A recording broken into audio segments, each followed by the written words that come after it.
Por favor, acompáñenme en sus Biblias al libro de Efesios, al cuarto capítulo ahí, Efesios capítulo 4. Si usted es de aquí, usted sabrá dónde irse. Es una continuación de donde hemos estado. Segunda parte, digamos, estamos... si usted es de la otra congregación de Second, estamos metiéndonos en medio de ese capítulo. Bueno, de todos modos, confiamos que Dios nos tenga algo bueno de su palabra. Nuestro enfoque estará en Efesios 4, 7 a 10. Vamos a empezar en versículo 1 leyendo ahí. Esta es la palabra de Dios. Yo pues, prisionero del Señor, os ruego que viváis de una manera digna de la vocación con que habéis sido llamados, con toda humildad y mansedumbre, con paciencia, soportándoos unos a otros en amor, esforzándoos por preservar la unidad del Espíritu en el vínculo de la paz.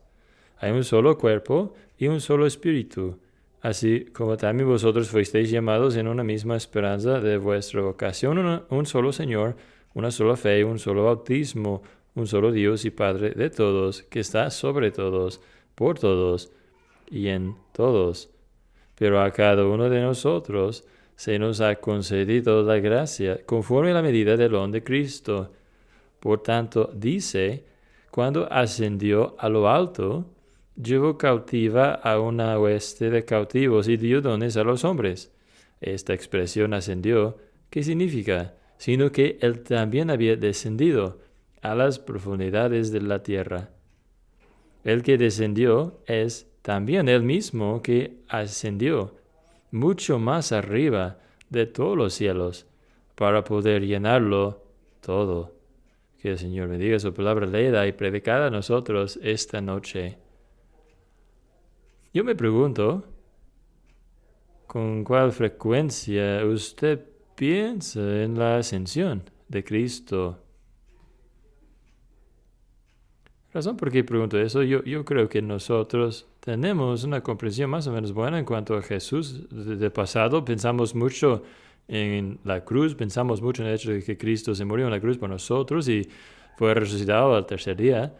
Yo creo que tenemos una comprensión muy buena en cuanto a Jesús de futuro. Sabemos que volverá, va a regresar y anticipamos esa segunda vida, ¿no?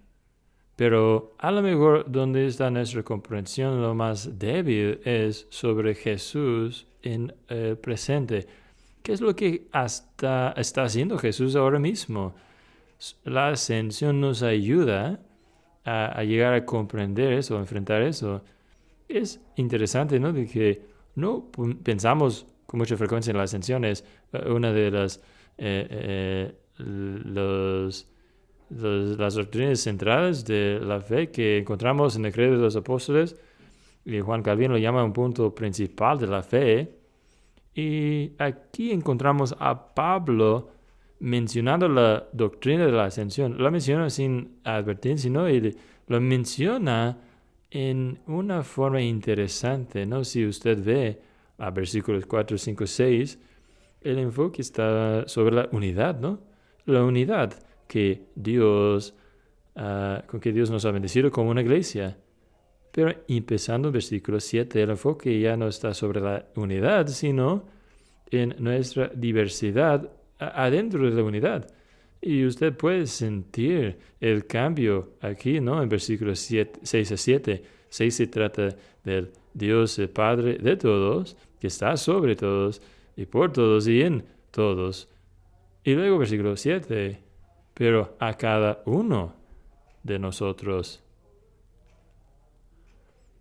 se nos ha concedido la gracia, la bendición de la unidad, la bendición de diversidad en unidad.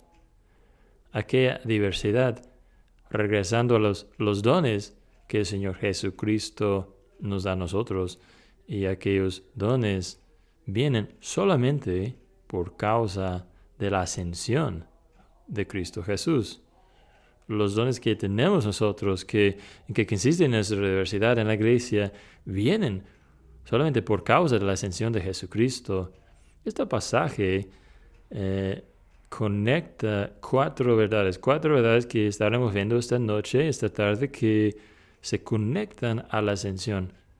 Primera de esas verdades es esta, es que la victoria que ganó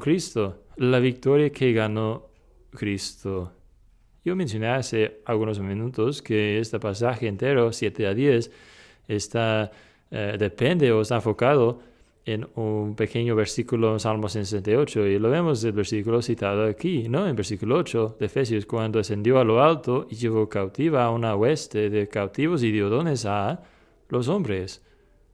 Juan Calvino llama Salmo 66 una alabanza de victoria. Aquí en este salmo el pueblo de Dios está celebrando el hecho de que Dios se ha descendido, ha venido para salvarlos y luego ha subido, ha regresado a su trono. Es a gran alabanza. Y Salmo 68 es nosotros alabándolo por su salvación y dándole gracias por su gloria. Y la imagen ahí que es presentada a nosotros, esta imagen que vemos en el versículo 8 de Efesios, de su ascensión, de su subir y llevar cautiva una hueste de cautivos y dando dones a los hombres, es de hecho un escenario muy humano, ¿no? Que hubiera sido muy bien conocido por la mayoría de ellos, aquellas personas en los días de Pablo.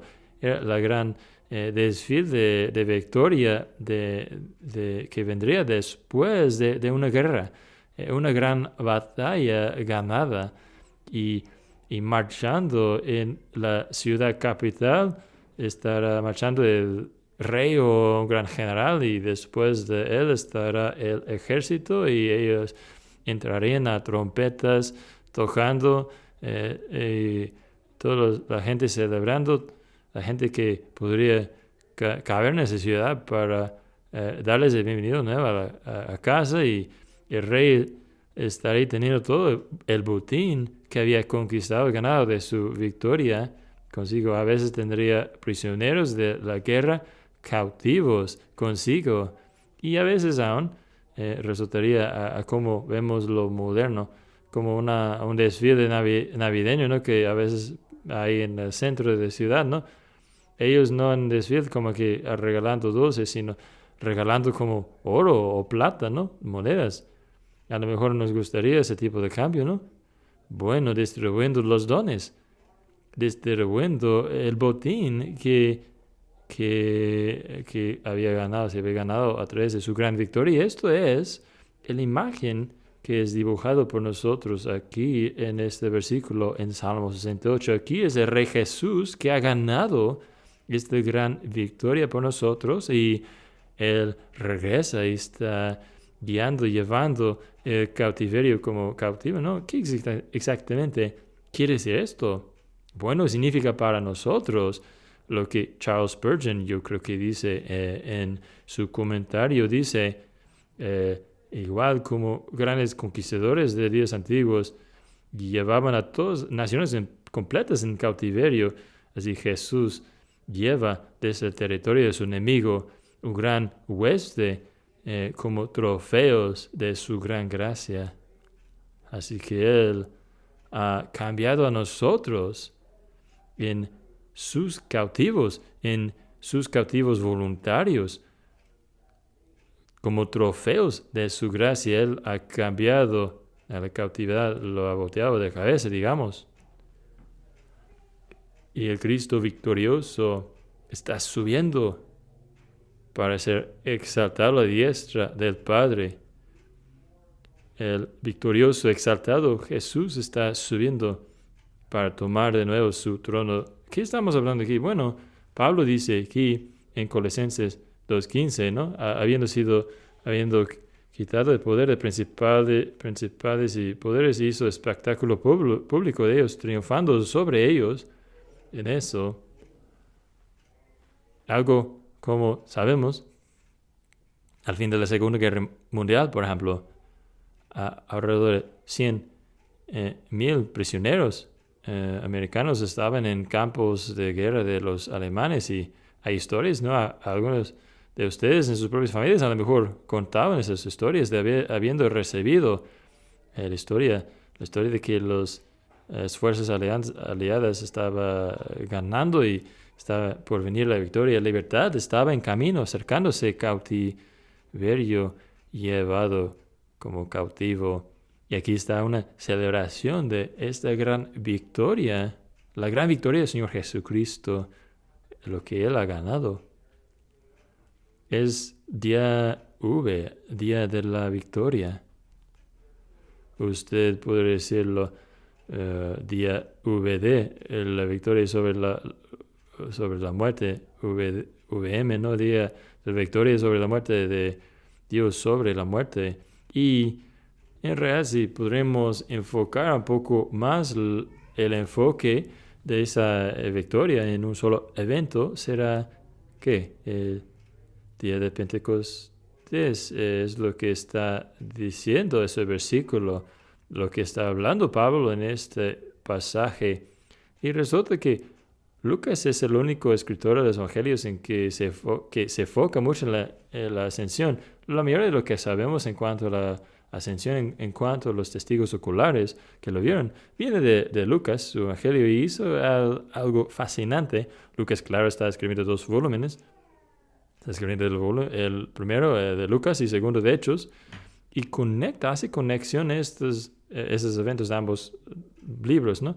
Al fin de Lucas, el libro de Lucas, usted puede leer que ahí estaban de pie los discípulos viendo a Jesús subiendo a los cielos mientras los bendijo. Él salió de su presencia y fue llevado al cielo, y Hechos 1:9 recita el mismo evento, ¿no? Después de haber hablado esas cosas, mientras ellos veían, fue subido una nube lo recibió de su vista, ¿no? Haciendo conexión entre esas dos historias de la ascensión. ¿Por qué? Para prepararnos del siguiente evento, para prepararnos para el punto principal de Hechos, que es, número 1, en la agenda de Jesús, cuando llega a su trono, cuando ya haya ascendido al cielo y se sentó a la diestra del Padre. ¿Qué es la primera cosa que quiere hacer? Pentecostés quiere derramar su espíritu, quiere derramar sus dones sobre la iglesia. Ese es el día de la victoria. A veces nosotros estamos tentados a dudar que Jesús tenga control. La verdad, ha ganado Cristo una victoria sobre los principados y poderes. Podemos ver esto, preguntarnos, ¿ha dado Jesús dones a su iglesia? ¿Hay evidencia que Jesús ha dotado a su iglesia? Si es así, esos son el botín, los despojos que Él está compartiendo, que viene como resultado de su victoria, la victoria que Él ganó. Pero luego veamos el segundo hilo que encontramos en el pasaje, nuestro pasaje, los dones que Él da. Los dones que Él da. Dijimos que Él es el dador de dones en el día de Pentecostés. Es como empieza el pasaje, ¿no? Versículo 7. Pero a cada uno de nosotros se nos ha concedido la gracia conforme a la medida del don de Cristo. Y escuchen la gracia en mente, ¿no? Esa no es la gracia de salvación, sino la gracia que da. No, los dones que Él da a la iglesia los llama dones de gracia, ¿verdad? Obviamente lo llama así por 2 razones. 1, porque son recibidos por gracia. No es que hubieras hecho algo para recibirlo, ¿no? Si usted más bien tiene un don de hospitalidad, ¿no? Es porque usted cumplió una prueba y Jesús dijo, bueno, está bien, aquí está tu don de hospitalidad. No, si no es por gracia. Pero aquí también al otro lado es un regalo de gracia, porque también comunica la gracia de Dios a la iglesia. Es una forma que Dios está mostrando su amor hacia su pueblo. Es por eso que es un don de gracia. Mientras usted ejercita sus gracias, sus dones a la iglesia, está mostrando su gracia de Dios, la gracia de Dios a sus hermanos y hermanas en Cristo. Y ese recibir de dones no es algo que es al azar. no es algo que solamente sucede, es, son dados personalmente y con propósito por el Señor mismo, el Señor Jesucristo mismo, personalmente con propósito a cada uno de nosotros. Gracia nos fue dado conforme a la medida del don de Cristo. Cada uno de nosotros. Es tremendo, ¿no? Que Pablo se siente al lado del cristiano más humilde, más nuevo. El cristiano que piensa de sí mismo, no tengo nada que ofrecer a una congregación. Y le dice, cada uno de nosotros hemos recibido gracia. Yo he sido concedido un don y ustedes también. Y lo que significa esto, claro, para nosotros, significa muchas cosas. Significa que necesitamos uno al otro. Significa que nadie puede como que alejarse de la iglesia y congregación local porque está quitando algo del cuerpo local, algo que necesita, algo que usted puede dar personalmente, individualmente, que usted ha recibido de Cristo para ser beneficio a la iglesia local. Usted no puede alejarse. Y probablemente eso va junto con eso. No puede reducir o despreciar lo que Dios ha hecho, es despreciar a Cristo. No he recibido nada. Decirlo así no es despreciar a sí mismo, hablar mal de sí mismo, sino es hablar mal de Cristo. Decir, Pablo, estás mal, estás equivocado. Tenías razón en cuanto a muchas cosas, pero Efesios 4:7, no estás mal, Pablo. Cada uno de nosotros. Y significa que no debemos atrevernos a fallar de comprender y utilizarlos, más bien a ser agradecidos por los dones que vemos a nuestro alrededor. Dar gracias a Dios por lo que vemos adentro del cuerpo. Aquí está Cristo que ha venido y ha dicho, yo voy a ser su suministro necesario, adecuado por todo lo que necesitas. Si alguien ha dicho que en la iglesia debe de haber una tasa de desempleo de 0. Una tasa de desempleo de 0, porque todos nosotros estamos empleados en ejercitar los dones que el Señor nos ha dado. Y a darnos cuenta de que en una forma muy como que terrenal y humana que opera Dios aquí, hemos escuchado en Filipenses, Derek Thomas lo menciona en el libro de Filipenses, cuando dice Pablo, mi Dios suministrará a todos mis necesidades según sus riquezas en gloria por Cristo Jesús. Y algunos de nosotros a lo mejor pensamos, bueno, Pablo estaba hablando de algo de provisión que caiga de los cielos, ¿no? Dios va a proporcionar, Dios va a suministrar, pero ¿cuál es el caso en realidad? Bueno, el caso real es que Él está poniendo confianza en la iglesia. Él está colocando confianza en el cuerpo de Cristo, que sea la iglesia. Él está poniendo confianza en Cristo para que ore a través de su pueblo y que proporcione lo que le falta al momento. Así es, tan humano es todo esto, ¿no? Pero al mismo tiempo proviene de la mano de un Jesucristo ascendido. Él mismo personalmente y con propósito nos da a nosotros lo que necesitamos. Lo que significa eso por usted y mí, por mí. Con tanta certeza como se murió, fue resucitado Jesucristo, ascendió, se sentó a la diestra del Padre, ha dotado cada uno de nosotros, cada uno de ustedes, y ha suministrado lo que necesitamos. Y a veces no se siente así, ¿no? A veces nos hace orar que aquellos suministros lleguen. Pero al ver al Señor Jesucristo, el Rey y cabeza de la iglesia, vemos que esas promesas, todos, que nunca nos dejará faltando lo que en realidad necesitamos. A lo mejor usted está pensando a sí mismo, bueno, no tengo nada que ofrecer. Claro, hay cierto nivel de humildad que le llevaría a sentir eso. John Milton, él el escritor de La Paraíso Perdido y todo lo demás, él estaba ciego, sentía que no podía hacer muchas cosas, luchaba con sentimientos de inutilidad. Imagina un hombre que puede escribir así sintiéndose inútil. A veces sentimos así, ¿no?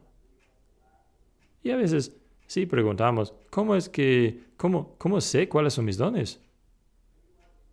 Bueno, yo creo que usted aprende por servir. ¿Cómo? ¿Cómo sabe usted si puede hornear cosas o cocinar? ¿A leer muchos libros sobre cocinar? ¿A hablar de los expertos en cuanto a cocinar? ¿Leer recetas sobre cocinar? Bueno, eso le haría volver loco, ¿no? ¿Por qué haría eso? O se mete en la cocina. Empiece con las cosas simples, fáciles, ¿no? Usted empieza a cocinar, ¿no? Eso es usualmente cómo funcionan nuestros dones. Nos metemos, empezamos a servir, empezamos con las cosas fáciles, las cosas básicas, y empezamos a ver. Pero todo el tiempo estamos confiando. Cada uno tiene uno, cada uno tenemos uno, cada uno de nosotros. Los dones que Él da, y Él los da a cada uno, cada uno de nosotros. ¡Qué ánimo! ¿Qué ánimo es eso? Para con el pueblo de Dios, ¿no?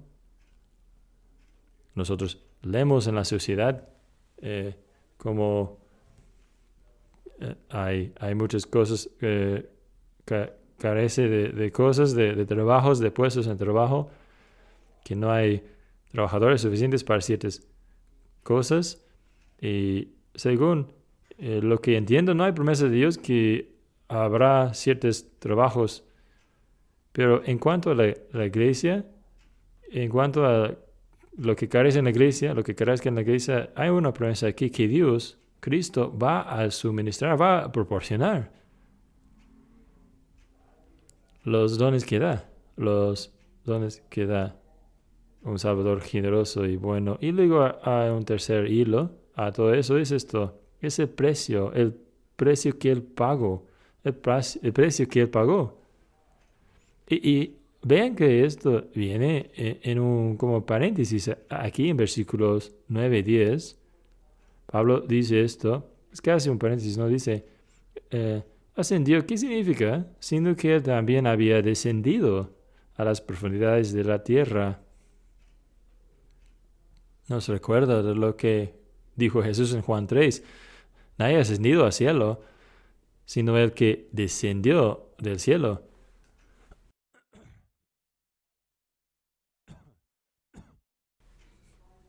Pero esto no es algo pedántico, no es como que cómo puedes subir hasta que puedes descender, cómo puedes hacer sin subir. No, es lo que está diciendo Jesús para poder llegar a ser el victorioso, el que da dones, primeramente tuvo que pagar el precio. Hubo un precio, un costo a su llegar a ser el dador de dones, un precio a su sentar a la diestra del Padre, un precio que no podemos perder. Y la forma que lo describe aquí nuevamente es que Él primeramente descendió a las profundidades de la tierra. Ahora, históricamente, algunos grandes nombres, en particular en la iglesia primitiva, han tomado a recibir algo como Jesús descendió al cielo, al infierno, sufrimiento en el infierno para predicar a ellos quienes estaban ahí y todo lo demás.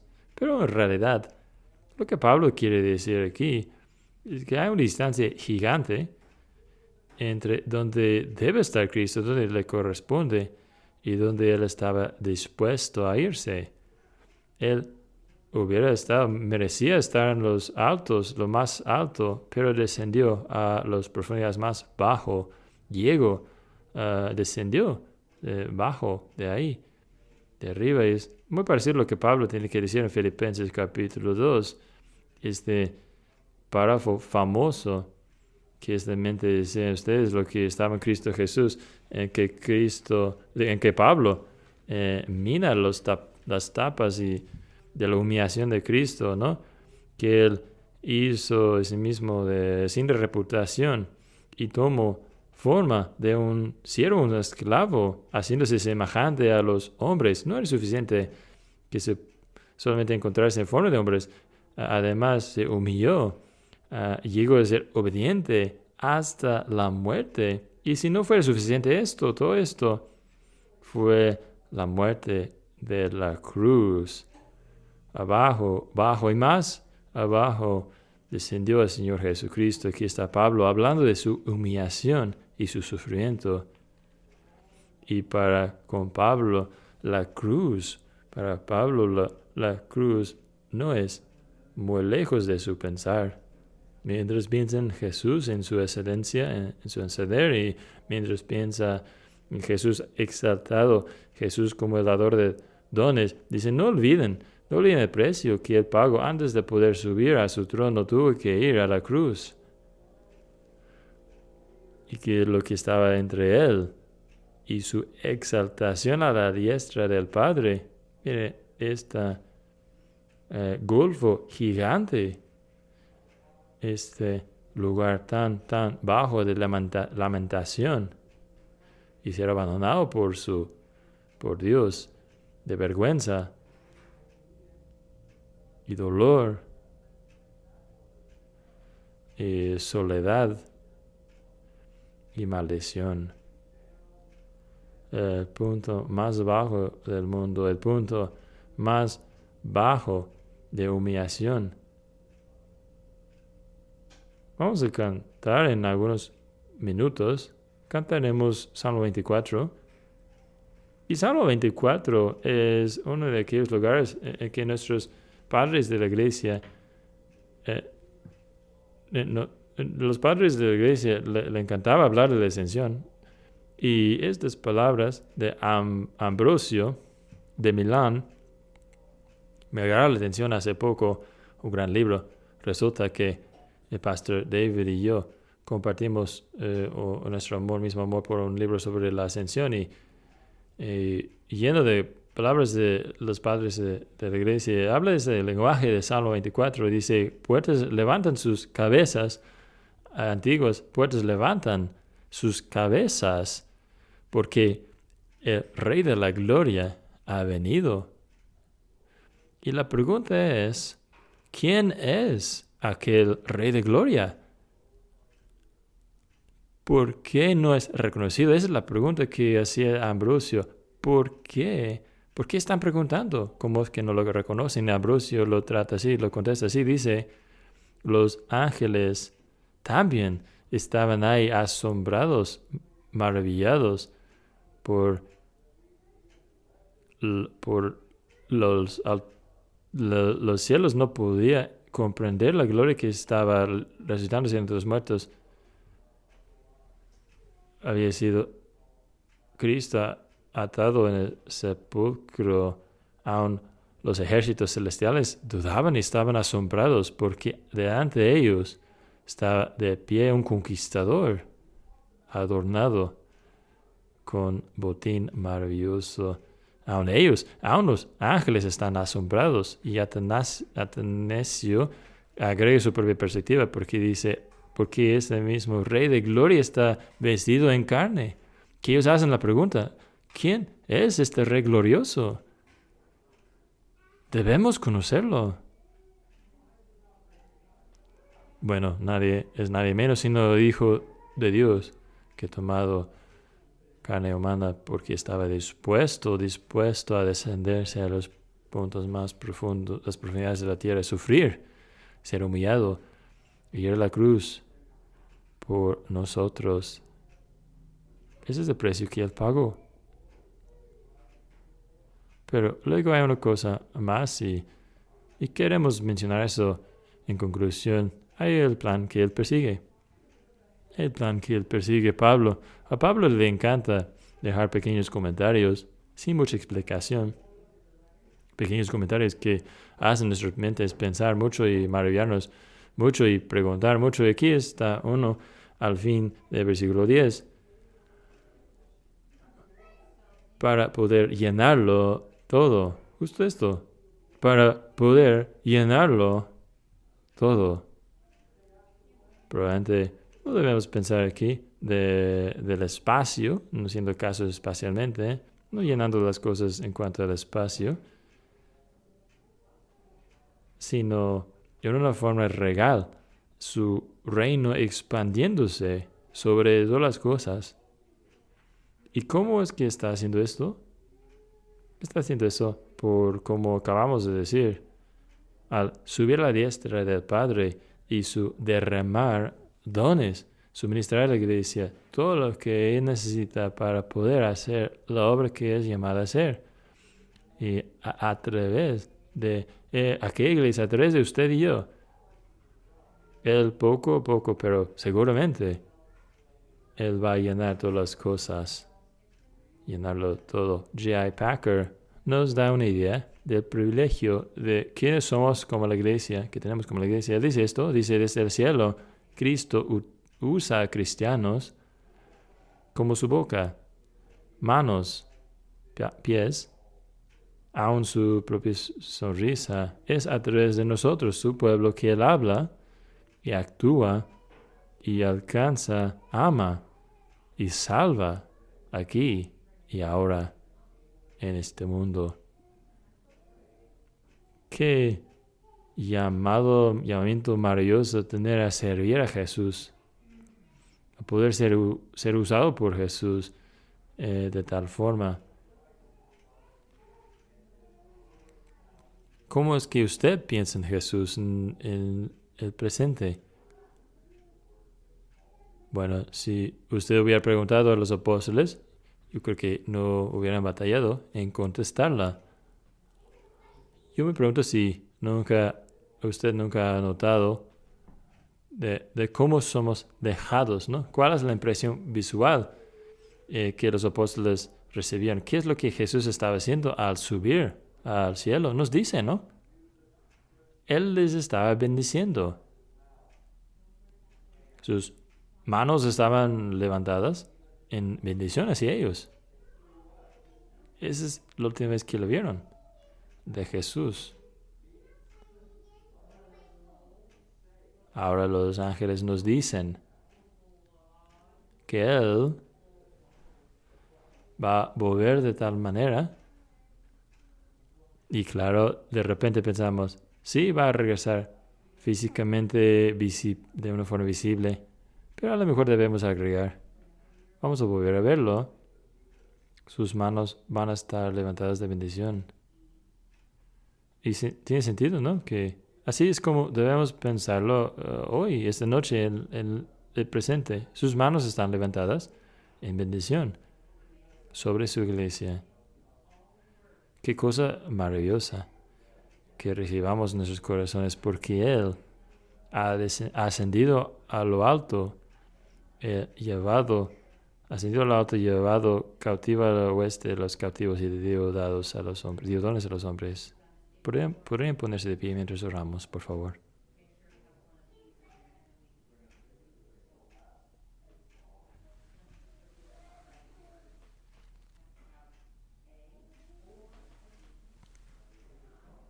Oh Señor, nuestro Padre, qué pueblo tan bendecido somos.